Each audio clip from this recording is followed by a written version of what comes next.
Hello friends, welcome to my YouTube channel IAS gateways. इस वीडियो में आरसीसी के आईएएस 456 के कोडल प्रोविजंस को डिटेल में क्रॉस वाइज कंसेप्ट के साथ डिस्कस करूंगा। ये इस सीरीज का पार्ट 46 वीडियो है। पुराने वीडियोस के लिए आप मेरे यूट्यूब चैनल की प्लेलिस्ट पर जाकर देख सकते हो और जिस भी क्लॉज में आपको कोई डाउट लगता है कमेंट सेक्शन में डिस्कस कर सकते हो। और ये जो टॉपिक है जो इसमें मैं कवर करने वाला हूँ, जो प्रोविजंस हैं, they are related to the nominal cover to the reinforcement bars. तो जितने भी प्रोविजंस हैं ये एग्जाम पॉइंट ऑफ व्यू से जो फील्ड इंजीनियर्स हैं उनके लिए, जो इंटरव्यू की प्रिपरेशन कर रहे हैं भी किसी भी एग्जाम के लिए, उनके लिए बहुत इंपॉर्टेंट है। अगर आप बेसिक अंडरस्टैंडिंग के साथ चीजों को समझ लेंगे तो you not be able to face any doubts और आप एग्जाम भी सक्सेसफुली, इससे रिलेटेड क्वेश्चंस आते ही आते हैं। सो इस टॉपिक को अच्छे से समझ लें। So let's start. जो सबसे पहला क्लॉज है इस वीडियो का, that is related to 26.4 which says the provisions regarding the nominal cover to the reinforcement. सबसे पहले यहाँ पे जो रेनफोर्समेंट है ये हमारा टेंशन रेनफोर्समेंट भी हो सकता है और कंप्रेशन रेनफोर्समेंट भी हो सकता है। तो आपको कंफ्यूज नहीं होना है कि जो प्रोविजंस हम बात कर रहे हैं ये सिर्फ टेंशन के लिए एप्लीकेबल है या सिर्फ कंप्रेशन बार्स के लिए एप्लीकेबल है। तो हम किसी भी आरसीसी के स्ट्रक्चरल एलिमेंट में जो भी रेनफोर्समेंट प्रोवाइड कर रहे हैं, टेंशन रेनफोर्समेंट या कंप्रेशन रेनफोर्समेंट, उन सभी के लिए ये प्रोविजंस एप्लीकेबल होंगे। पहली की ये इंपॉर्टेंट चीज। उसके बाद जो डिफरेंट हमारे पास टर्मिनोलॉजीज यूज होती हैं related to cover to reinforcement, वो देख लेते हैं। सबसे पहले आपने सुना होगा कि हमारा टर्मिनोलॉजी यूज होती है क्लियर कवर। ठीक है, तो क्लियर कवर बेसिकली क्या है कि हमारा एक्सपोज्ड कंक्रीट सरफेस से, जो फेस हमारा एक्सपोज्ड है कंक्रीट के मेंबर का, मान लेते हैं कि अगर वो हमारा एक रेक्टेंगुलर बीम है, ठीक है, जो कि मैंने यहाँ पे दिखाया है B cross D and capital D is the overall depth of this member. तो यहाँ पर ये क्रॉस सेक्शन है रेक्टेंगुलर बीम का, जो कि सिंपली सपोर्टेड हम मान लेते हैं, जिसमें डबली रेनफोर्स्ड बीम है, हमारा टेंशन रेनफोर्समेंट भी है और कंप्रेशन रेनफोर्समेंट भी, जैसा कि आप देख पा रहे हैं। तो जो हमारा रेनफोर्समेंट है, ठीक है, अब उसमें हमारा शेयर रेनफोर्समेंट भी है। तो ये आपको जो दिख रहे हैं ये हमारे स्ट्रप्स हैं which are provided as a shear reinforcement. तो क्लियर, जैसा कि नाम सजेस्ट कर रहा है, जो लास्ट रेनफोर्समेंट होगा, ठीक है, जो एक्सट्रीम रेनफोर्समेंट बार की आउटर एज होगी, आउटर फेस होगी, वहां से लेकर जो हमारा कंक्रीट का नियरेस्ट फेस होगा, नियरेस्ट फेस, ध्यान रखिए, कंक्रीट का nearest face outer most reinforcement से, ये आउटर मोस्ट रेनफोर्समेंट है, इसके अंदर है हमारा ये रेनफोर्समेंट। ठीक है, तो ये outer face of the member से हमारा outer face of the reinforcement के बीच में जो दूरी है ये हमारी कहलाती है क्लियर कवर।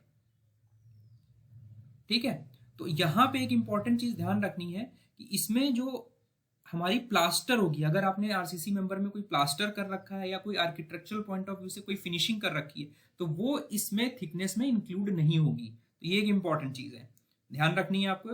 ये पूछा जा सकता है और आप जब डेफिनाइन कर रहे हो इसको तो ये बताना जरूरी है कि जो हम डिस्टेंस ले रहे हैं, क्लियर दूरी ले रहे हैं फेस ऑफ मेंबर से आउटर मोस्ट रेनफोर्समेंट, जो कि हमारा शियर रेनफोर्समेंट या टॉर्जन रेनफोर्समेंट हो सकता है, तो वो जो दूरी है उसमें हमारी आरसीसी मेंबर के ऊपर जो आपने प्लास्टरिंग अगर फिनिशिंग कर रखी है तो वो थिकनेस इंक्लूड नहीं करनी है। तो यहां पर मैंने मेंशन किया this is including the plaster thickness and finishing to the nearest surface of the reinforcing bar. जो भी रेनफोर्समेंट बार है वो हमारा, चाहे टॉर्जन रेनफोर्समेंट हो, जो भी एक्सट्रीम रेनफोर्समेंट बार का आउटर फेस होगा वहां से लेंगे। ठीक है, एक चीज ये हो गई। उसके बाद आता है जो कोड यूज करता है, कोड क्लियर वर्ड यूज नहीं करता क्लियर कवर के बारे में, कोड इज वेरी साइलेंट। तो कोड क्लियर कवर के बारे में बात नहीं करता। उसने क्या किया, डिजाइन पर्पस के लिए, ड्राइंग्स में डिटेलिंग करने के लिए जो डायमेंशन शो करता है, कोड कहता है उसको हम नॉमिनल कवर बोलते हैं। तो एक्चुअल में जो क्लियर कवर है यही हमारा नॉमिनल कवर है। जो हम नॉर्मली क्लियर कवर बोलेंगे वो कोड की भाषा में नॉमिनल कवर कहलाएगा, बस हमारा नाम बदल दिया गया है। तो यहां पर लिखा है this term is use by the code. और कोड कैसे डिफाइन करता है इसको टेक्निकली टर्म्स में, कि it is the design depth of the concrete cover. ठीक है, तो जो क्लियर कवर था, अब कोड की भाषा में ये डिजाइन डेप्थ हो गई कंक्रीट कवर की, जो डिजाइन डेप्थ है। ठीक है, to all steel reinforcement. All steel reinforcement में आपका shear reinforcement, links, torsion reinforcement, वो सभी चीजें इंक्लूड हो गई, इंक्लूडिंग द लिंक्स। और यहाँ पर ये भी मेंशन किया गया है कि इट इज द डायमेंशन जो कि यूज की जाती है, जो भी अगर आपकी आरसीसी की आपने स्ट्रक्चरल ड्राइंग्स देखी होंगी, बीम्स की, स्लैब्स की, तो वहां पर जो ड्राइंग्स में डायमेंशन इंडिकेट करती है कवर को, वो होती है हमारी नॉमिनल कवर, हम इंडिकेट करते हैं। ठीक है, तो it is the distance measured from the face of the member to the outermost face of the reinforcement including stirrups. It is the dimension shown in drawings and detailing. तो important चीज है, ये आप ध्यान रखिए, interview में आपसे पूछा जा सकता है कि हमारी नॉमिनल कवर और क्लियर कवर में क्या डिफरेंस है। तो नाम दोनों के सेम है, दोनों की जो मैग्नीट्यूड्स हैं वो सेम है, केवल हमारा नाम जो कोड यूज करता है क्लियर कवर की जगह, वो नॉमिनल कवर यूज करता है, जो कि हम ड्राइंग्स में डिटेलिंग करने के लिए यूज करते हैं। ठीक है, तो अब कोड ये भी कहता है कि अगर हम इस रेनफोर्समेंट बार को मान लें कि दिस इज द साइज 5, तो जो मिनिमम क्लियर कवर होगा यानी नॉमिनल कवर, तो minimum nominal cover to reinforcement, to any reinforcement, tension और कंप्रेशन रेनफोर्समेंट की जो मिनिमम वैल्यू होगी, that should be greater than or equal to 5।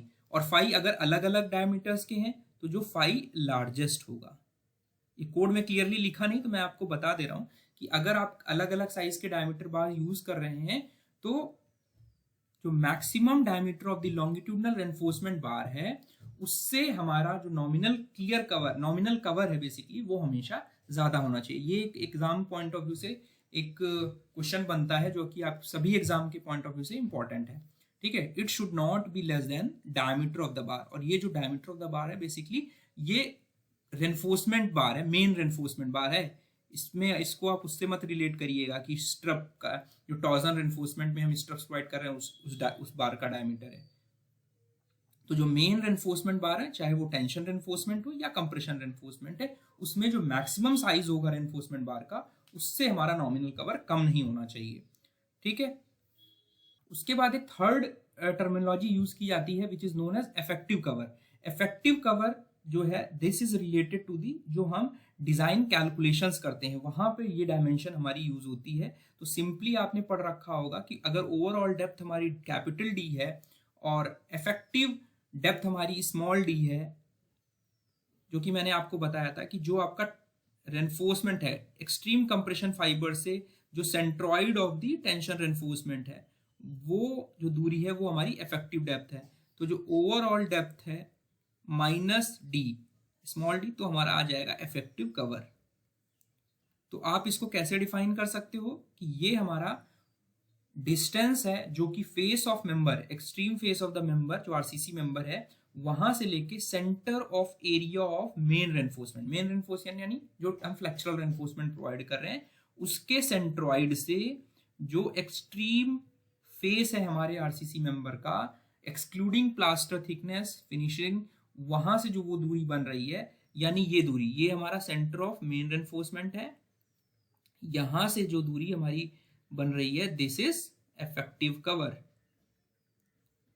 ठीक है, तो सिंगल लेयर एनफोर्समेंट में तो सेंटर ऑफ रेनफोर्समेंट बार से ही आप डायरेक्टली फेस ऑफ मेंबर की दूरी निकाल लेंगे, और ये डायमेंशन जो है हमारी डिजाइन कैलकुलेशंस में यूज की जाती है।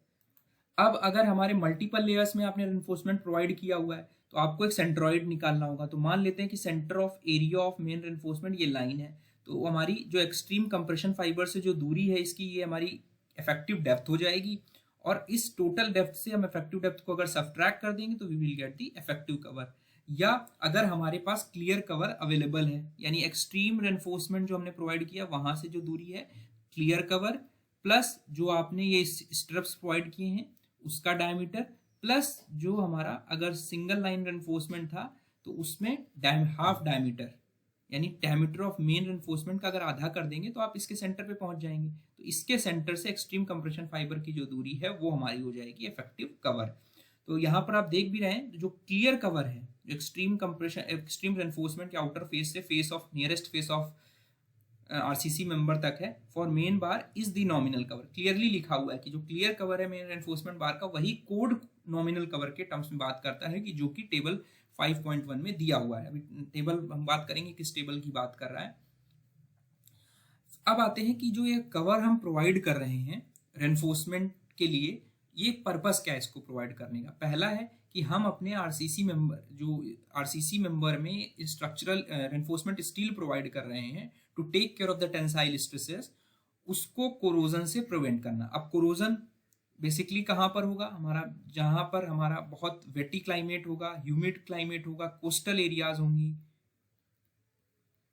ठीक है, वहां पर हमारा कोरोजन होने के चांसेस ज्यादा होगा। हमारा ingress of moisture will be there, जिसकी वजह से कोरोजन हमारा रेनफोर्समेंट बार में होगा और हमारा कंक्रीट की ड्यूरेबिलिटी को अफेक्ट करेगा। तो एक तरीके से हम ये कह सकते हैं कि जो कोरोजन है that is basically a function of environmental exposure conditions, ठीक है। तो जो हमारा IS 456 का नया वर्जन का कोड है, यानी IS 456 2000, वो ड्यूरेबिलिटी कंसिडरेशंस पर ज्यादा एम्फेसिस करता है। पहले जो हमारा कोड था वो कवर क्या करता था, सिर्फ हमारा स्ट्रक्चरल एलिमेंट के बेसिस पर प्रोवाइड कर देता था, वहां पर हमारी एनवायरमेंटल एक्सपोजर कंडीशंस को कंसीडर नहीं किया जाता था। अभी क्या है, जो 2000 में जब रिवाइज हुआ कोड 1978 के बाद, उन्होंने क्या किया, ड्यूरेबिलिटी रिक्वायरमेंट्स जो कि बेसिकली कवर ऑफ रेनफोर्समेंट से रिलेटेड है, उसको रिलेट कर दिया एनवायरमेंटल एक्सपोजर कंडीशंस के लिए, ठीक है। इसके बेसिस पर हमारा नॉमिनल कवर दिया, जो कि अभी हम बात करेंगे, जो कि सभी स्ट्रक्चरल एलिमेंट्स के लिए एप्लीकेबल है, ठीक है, it is applicable to all structural elements. उसके बाद फायर रेजिस्टेंस, ठीक है, तो कवर सफिशिएंट कवर इंश्योर करना है कि हमारा जो आरसीसी मेंबर है वो सफिशिएंटली फायर के अगेंस्ट रेजिस्टेंस ऑफर करे, हमारी सर्विसिबिलिटी इफेक्ट ना हो, और हमारी अदरवाइज अगर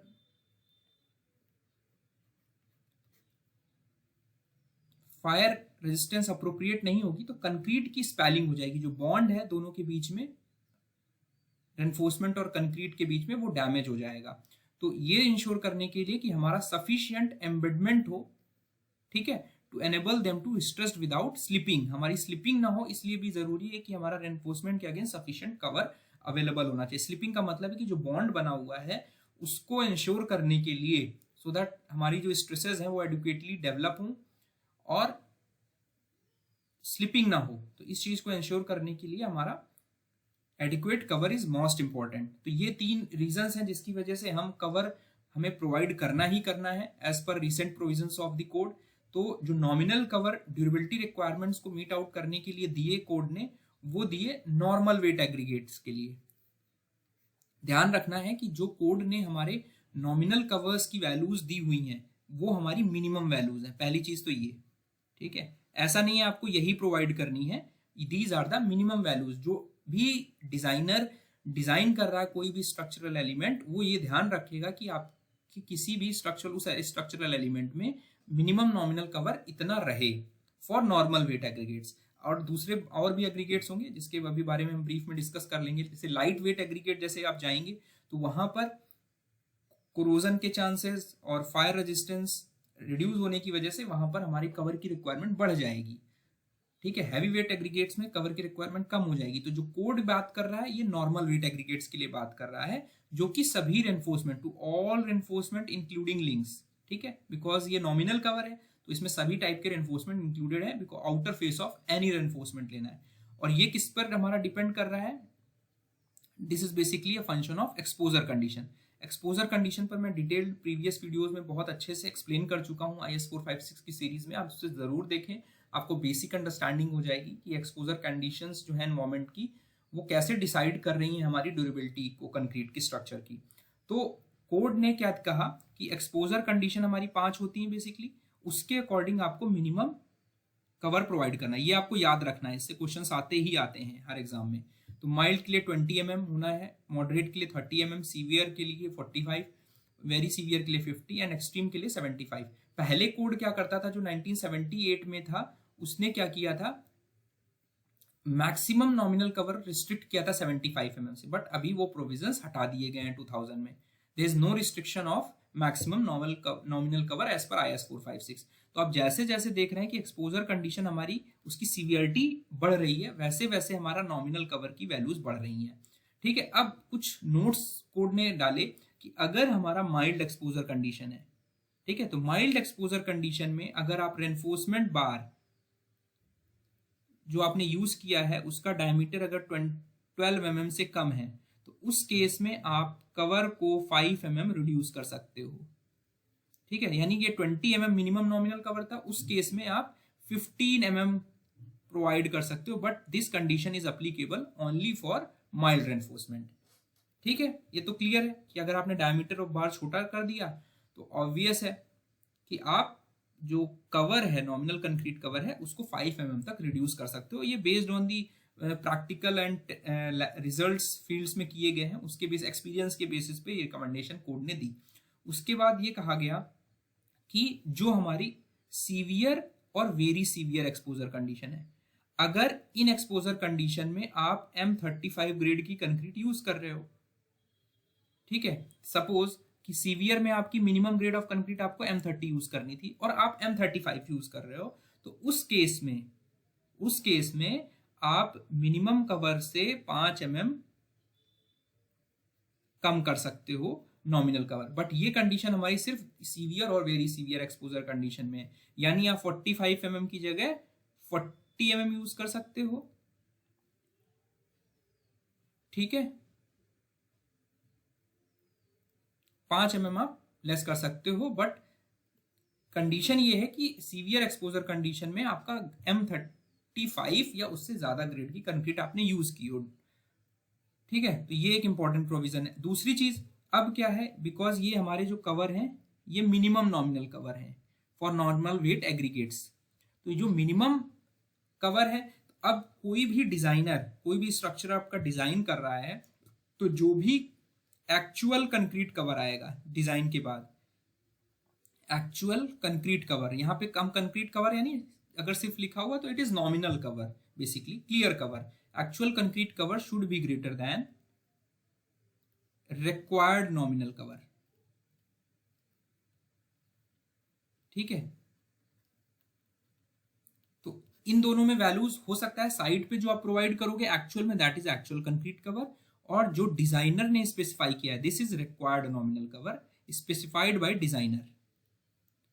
जो डिजाइनर ने इंश्योर किया, वो मतलब जो सजेस्ट किया डिजाइन करने के बाद, इन कोडल प्रोविजंस को ध्यान में रखते हुए कि मिनिमम इतना देना था और एक्चुअल में आपकी एक्सपोजर कंडीशन और डिजाइन कैलकुलेशन के हिसाब से आपको रिक्वायर्ड मिनिमम कवर इतना है। तो जो आप साइट पर प्रोवाइड कर रहे हो उस पर जो मैक्सिमम डेविएशन अलाउड है, हम कितना डेविएट हो सकते हैं जो हमारे डिजाइनर ने बोला है, तो मैक्सिमम डेविएशन इज अलाउड +10 से 0 mm, यानी हम अगर हमारी एक्स वैल्यू डिजाइनर ने सजेस्ट की तो हम साइट पर जो प्रोवाइड करना है वो x+10 से x के बीच में ही प्रोवाइड करना, इससे बाहर आप नहीं जा सकते हो। तो ये जो फील्ड इंजीनियर्स हैं ये इंश्योर करना है कि जो डिजाइनर ने डिजाइन दी, स्ट्रक्चरल डिजाइन दी, उस पर नॉमिनल ऑब्वियस है जो मिनिमम नॉमिनल कंक्रीट कवर है कोड ने सजेस्ट किया उसको ध्यान में रखते हुए उसने डिजाइन किया होगा, उससे ज्यादा ही वैल्यूज होंगी। तो वहां से कितना मैक्सिमम डेविएशन कर सकते हो जो आप एक्चुअल कंक्रीट प्रोवाइड कर रहे हो, दैट इज मतलब माइनस में तो आप कर ही नहीं सकते, उतना तो आपको ही देना है, बट आप ज्यादा कर सकते हो अप टू 10 mm। तो x से x+10 mm के बीच में ही आपको साइट पे एक्चुअली प्रोवाइड करना है। ठीक है, और ये सारी रिक्वायरमेंट जो है ये सभी टाइप के स्ट्रक्चरल एलिमेंट्स के लिए वैलिड है, चाहे वो बीम हो, चाहे स्लैब्स हो, चाहे हमारे कॉलम्स हो। यहां पे मैंने एक लाइन लिखी हुई है कि जो अर्लियर वर्जन ऑफ कोड था, यानी 1978 का जो कोड था, वहां पर जो क्लियर कवर की रिक्वायरमेंट्स थी यानी नॉमिनल कवर की जो रिक्वायरमेंट्स थी वो हमारी डिपेंड किया करती थी कि किस टाइप का हमारा स्ट्रक्चरल एलिमेंट है। 15 mm स्लैब्स में ले लेते थे, बीम्स में 25 mm ले लेते थे, कॉलम्स में 40 mm ले लेते थे। बट अब ये चीज 2000 के जो वर्जन में कोड में ये खत्म कर दी गई है। अब हमारी nominal cover to meet durability requirements हमारी सभी स्ट्रक्चरल एलिमेंट्स के लिए बेस्ड ऑन एक्सपोजर कंडीशन ये सजेस्ट की गई। बस दो एक इंपॉर्टेंट चीजें ये कोड ने बोली कि आपको ये चीज इंश्योर करनी है कॉलम्स और फुटिंग के केस में। फुटिंग्स में बोला कि मिनिमम आपको कवर 50 mm रखना है, तो ये एग्जाम पॉइंट ऑफ व्यू से इंपॉर्टेंट है। स्ट्रक्चरल एलिमेंट के बेसिस पर रिक्वायरमेंट खत्म कर दी, बट एक्सेप्ट दो कंडीशन उन्होंने डाल दी कि फुटिंग्स के केस में आपको 50 mm रखना ही रखना है। ठीक है, बिकॉज इन जनरल फुटिंग हमारा ग्राउंड में एम्बेड रहती है। तो इस चीज़ को ध्यान में रखते हुए based on the experience 50 mm is the recommended minimum footing के लिए कवर दे दिया गया। और जो कॉलम्स में आप नॉमिनल कवर प्रोवाइड कर रहे हो, बेसिकली नॉमिनल कवर मैंने आपको बताया that is clear cover actually. तो जो क्लियर कवर या नॉमिनल कवर आप प्रोवाइड कर रहे हो वो कवर हमारा 40 mm या जो लॉन्गेस्ट डायमीटर मतलब लार्जेस्ट डायमीटर बार है उससे कम नहीं होना चाहिए। ठीक है, it should be greater then 40 mm और 5 mm। यानी अगर हमारा इसका डायमीटर बार 42 mm है तो हमारा जो एक्चुअल में कंक्रीट कवर आप प्रोवाइड करोगे nominal cover, it should not be less than 42 mm। ठीक है, एक चीज और कही, कोड ने ये कहा कि अगर इस कॉलम के क्रॉस सेक्शन में अगर इसकी जो मिनिमम डायमेंशन है बी मान लेते हैं, अगर वो हमारी 200 mm से कम या उसके बराबर है और हमारा जो रेनफोर्समेंट बार है, जो मैक्सिमम रेनफोर्समेंट बार है वो हमारा 12 mm से एक्सीड नहीं कर रहा है, यानी 8 mm या 10 mm की आपने रेनफोर्समेंट बार डाल रखी, तो उस केस में आपका जो मिनिमम कवर हो सकता है दैट इज 25 mm। ये एग्जाम पॉइंट ऑफ व्यू से इंपॉर्टेंट है क्योंकि ये एक अलग स्पेशल कंडीशन है कि अगर कंक्रीट की कॉलम की डायमेंशन हमारी 200 mm से कम हो रही है और एनफोर्समेंट बार अगर हमारा 12 mm से कम है, तो दोनों कंडीशन जब मेट आउट हो रही हैं तो मिनिमम नॉमिनल कवर जो आप प्रोवाइड कर सकते हो that can be reduce to 25 mm, जो कि यहाँ पहले 40 mm की जगह आप 25 mm तक जा सकते हो। ठीक है, उसके बाद आते हैं फायर रेजिस्टेंस के लिए जो नॉमिनल कवर। फायर रेजिस्टेंस जो टॉपिक है जो कि ड्यूरेबिलिटी रिक्वायरमेंट से रिलेटेड, ऑलरेडी मैं पुराने प्रोविजंस में फायर रेजिस्टेंस के बारे में डिटेल में डिस्कस कर चुका हूं, जिसमें मैंने आपको बताया था कि कंक्रीट का जो रेजिस्टेंस है फायर के अगेंस्ट, अगर कोई आग लग जाती तो कंक्रीट स्ट्रक्चर के जो मेंबर्स हैं वो कितना रेजिस्टेंस ऑफर कर रहे हैं वो मेजर किया जाता है टाइम में। तो उसकी जो यूनिट है वो आर है। तो fire resistance in RCC member is measured in hours, चाहे वो स्टील स्ट्रक्चर हो या आरसीसी स्ट्रक्चर हो। तो कोड ने ये कहा कि कितनी देर आपका कंक्रीट का स्ट्रक्चर रेजिस्टेंस ऑफर करेगा या मेंबर ऑफर करेगा या स्ट्रक्चरल एलिमेंट ऑफर करेगा फॉर नॉर्मल वेट कंक्रीट। ठीक है, तो उसके लिए मिनिमम वैल्यू सजेस्ट की कि इतना आपको नॉमिनल कवर रखना है टू मीट कि हमारा 1 घंटे या आधे घंटे या 2 घंटे या 1.5 घंटे या 3 घंटे या 4 घंटे तक फायर रेजिस्टेंस हमारा कंक्रीट मेंबर ऑफर करेगा, तब तक हमारी जो सर्विसिबिलिटी रिक्वायरमेंट है वो मेट आउट करेगी, हमारा कंक्रीट स्ट्रक्चर सर्विसेबल रहेगा। तो यहाँ पे टेबल 16A है जो कि मिनिमम नॉमिनल कवर के बारे में बात करती है for specified period of fire resistance. तो कोड ने जो फायर रेजिस्टेंस दिया है वो दिया है 4 घंटे तक, मैक्सिमम 4 घंटे तक के लिए कोड ने वैल्यूज दी हुई हैं। तो ध्यान रखना है, अगर पूछा जाता है कि IS 456 ने कितने फायर रेजिस्टेंस ड्यूरेशन तक के लिए नॉमिनल कवर्स रिकमेंड किए हैं, that is 4 hours, minimum is 0.5 hours और मैक्सिमम इज 4 आवर्स। एक चीज ये ध्यान रखनी है। अब आप देखोगे कि 1 घंटे तक के लिए फायर रेजिस्टेंस के लिए जो कवर है, ठीक है, डिफरेंट स्ट्रक्चरल एलिमेंट्स के लिए, बीम्स के लिए अलग है, स्लैब्स के लिए अलग है, रिब्स के लिए अलग है। ये आप रिब्स जो है इस तरह आपने देखा होगा, जो टी बीम स्लैब्स होते हैं उसमें जो नीचे वाला पोर्शन है वो हमारी रिब है, बेसिकली रिब्ड स्लैब्स में हमारी रिब्स में जो आप रेनफोर्समेंट प्रोवाइड कर रहे हो उसके फायर रेजिस्टेंस के लिए जो वैल्यूज हैं वो हैं। और जो कॉलम्स हैं, तो स्ट्रक्चरल एलिमेंट के साथ हमारी जो रिक्वायरमेंट है फायर रेजिस्टेंस की वो चेंज हो रही है। तो ये देखा गया है कि 1 आवर तक के लिए, यानी अप टू 1 आवर, आधे घंटे और 1 घंटे के लिए सभी स्ट्रक्चरल एलिमेंट्स के लिए 20 mm चाहिए, एक्सेप्ट कॉलम जिसके लिए 40 mm चाहिए। तो ये आपको ध्यान रहना चाहिए, ये आजकल एग्जाम में पूछने लगे इससे क्वेश्चन। ठीक है, लार्जर कवर हमारी किसी भी स्ट्रक्चरल एलिमेंट के लिए तभी प्रोवाइड करेंगे जब हम स्पेसिफिकली किसी भी स्ट्रक्चर को फायर रेजिस्टेंस के लिए डिजाइन कर रहे हैं स्पेशली। ठीक है, इन जनरल फायर रेजिस्टेंस अगर 1 घंटे का है तो मिनिमम आपको बीम, स्लैब, रिब्स, कॉलम के लिए 20 mm देना है, एक्सेप्ट कॉलम्स जिसके लिए 40 mm देना है। अब देखेंगे जैसे जैसे आपको फायर रेजिस्टेंस बढ़ाना है, आपका जो कवर रिक्वायरमेंट है वो हर स्ट्रक्चरल एलिमेंट्स के लिए बढ़ती जा रही है। ठीक है, ध्यान रहे कि कॉलम्स के लिए आधे घंटे से लेकर 4 घंटे तक के फायर रेजिस्टेंस के लिए वैल्यूज हमारी सेम है। आप 40 mm का जो कवर है उसमें आपका काम चल जाएगा आरसीसी कॉलम्स में, लेकिन बीम स्लैब्स रिब्स के लिए बढ़ाना होगा डिपेंडिंग अपॉन कितने ड्यूरेशन के लिए हमें फायर रेजिस्टेंस इंश्योर करना है। जो अंडरलाइन है, अंडरलाइन जो वैल्यूज हैं उसका मतलब ये है कि इस केस में इस स्ट्रक्चरल एलिमेंट के लिए हमें सेफ्टी के लिए एडिशनल मेजर्स फॉलो करने हैं टू एंश्योर दैट कि हमारी जो स्पेलिंग है, जिसमें जो बॉन्ड है कंक्रीट और स्टील के बीच में, वो हमारा डैमेज हो रहा है और हमारी कंक्रीट स्पेल करके बाहर आ जा रही है, टूट जा रही है, और it is affecting the serviceability of that structural member. ठीक है, तो ये चीजें ध्यान रखनी है। यहाँ पर मैंने लिखा भी हुआ है कि नॉमिनल 1 घंटे फायर रेजिस्टेंस के लिए आपको बीम्स में 20 mm और कॉलम्स में 40 mm का नॉमिनल कवर प्रोवाइड करना है। और जो हम बात कर रहे थे कि जो कोड ने सारी वैल्यूज दी हैं, ये नॉर्मल वेट एग्रीगेट के लिए दी है जिसकी स्पेसिफिक ग्रेविटी 2.5 से 2.7 होती है, और जो यूनिट वेट है वो 23 से 26 के बीच में होता है। हैवी वेट एग्रीगेट्स की जो डेंसिटी है यूनिट वेट उससे ज़्यादा होती है, 25 से 29 तक होती है, और बल्क डेंसिटी 2080 से ज़्यादा होती है।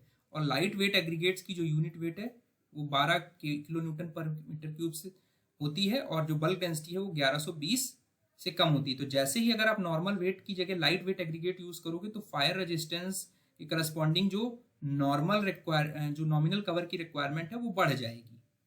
ठीक है, हैवी वेट के केस में कम हो जाएगी। तो ध्यान रहे कि टाइप ऑफ एग्रीगेट जो है वो भी एक डिसाइडिंग फैक्टर है कि आप किस टाइप के एग्रीगेट्स अपनी आरसीसी स्ट्रक्चरल एलिमेंट्स को बनाने में यूज कर रहे हो। तो कोड ने जो वैल्यूज दी हैं वो हमारे नॉर्मल वेट एग्रीगेट्स के लिए दी है नॉमिनल कवर के लिए, and these are the minimum values which are applicable to all structural elements. अगर आप कोई और एग्रीगेट्स यूज कर रहे हो, हैवी वेट या लाइट वेट, तो वो हमारा डिजाइनर सजेस्ट करेगा उन सारी चीजों को देखते हुए। आई होप मेरा वीडियो आपको पसंद आया होगा। Thank you and all the best.